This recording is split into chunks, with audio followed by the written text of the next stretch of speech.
DogWorks Radio is sponsored by Alaska Dog Works. Check out their website at alaskadogworks.com. You can support this podcast on patreon.com/firstpawmedia. From new research into their wolffish origins to development of emotions, from a dog's eye view to understanding more about how to care for our aging companions. Dogs have had a large impact on our lives in 2022. Doggy descendants. Dogs descended from an ancient and now extinct species of wolf. As canine facts go, this is fairly universally accepted.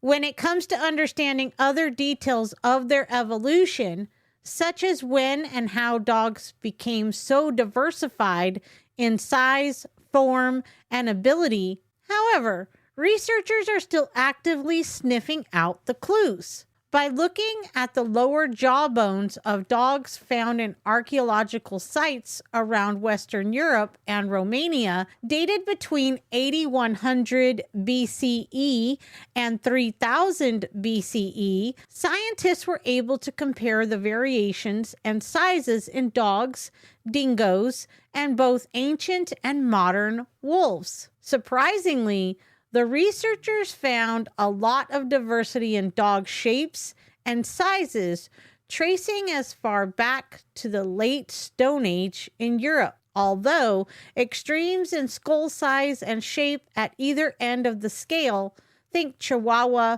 Borzoi, or Pug, were notably absent. Evolution for facial flexibility. Somewhere along the road of selective breeding to domestication and their substantial intraspecies diversity, dogs developed the ability to form facial expressions. Tiny mimetic muscles enable facial movements, ultimately allowing the domestic dog to achieve a higher level of facial expressiveness, including holding a human's gaze, than modern wolf species. Fibers in human facial muscles were compared with those of the domestic dog and wild gray wolf, with researchers discovering a much higher proportion of fast twitch fibers, which are prevalent in humans, in dogs than in their wild cousins. A higher proportion of fast twitch fibers has enabled the domestic dog to perform faster, small facial movements, such as raising an eyebrow, which better reflects the expressions of humans. I'm not crying, the dog is crying. Just like humans, dogs express emotion by crying. Unlike humans, dogs tend to get something in their eyes when they are happy, says new research detailing 3 tear-jerking experiments. Researchers looked at tears shed when dogs were reunited with their owner compared with when they were with a stranger, and how oxytocin, a hormone linked to maternal instinct, added to the dog's eyes increased the volume of tears. The final experiment looked at the effect of visible dog tears on human beings, suggesting that teary eyes led to stronger emotional connections with the dogs. A new perspective on the world.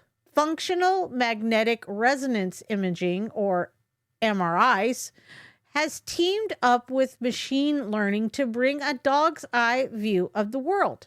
Researchers used a video recording selfie stick placed at dog eye level, recording relatable videos for their test subjects, such as scenes with dog actions like sniffing, walking, or eating, receiving pats and treats from people, as well as other object-oriented images such as vehicles, animals, and human-to-human interactions.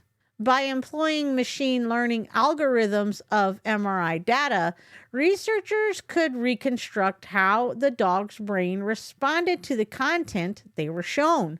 Although humans tend to be the object-oriented, dogs prefer action-oriented content, including motion and change.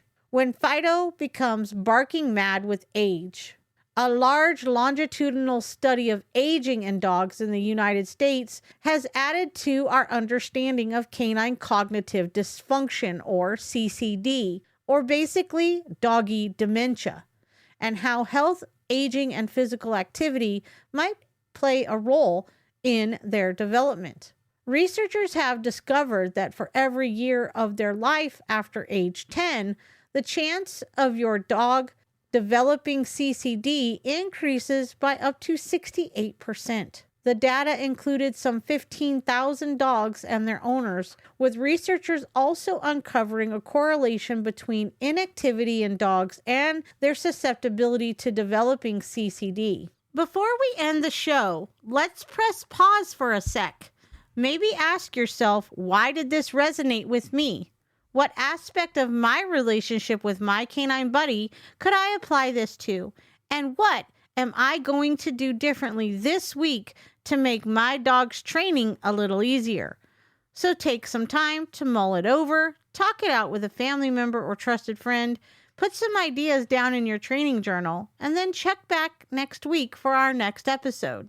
And you guys, let me know what you thought of this episode and what the researchers are finding.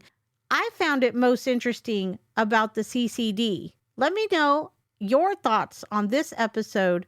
Reach out to me over on Twitter at First Paw Media, and let's spark a conversation. Until then, keep going. You're doing great. It's time to create the relationship with your dog that you've always dreamed of. Thanks for listening to DogWorks Radio.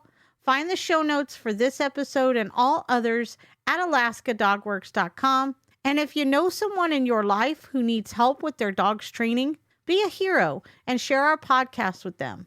And we will see you next time. From First Paw Media, this is DogWorks Radio.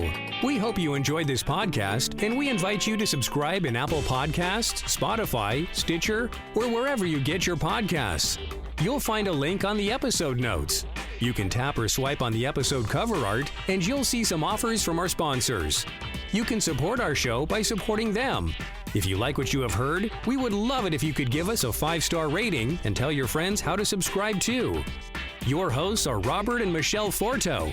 Our producer is Robert Forto and created for First Paw Media.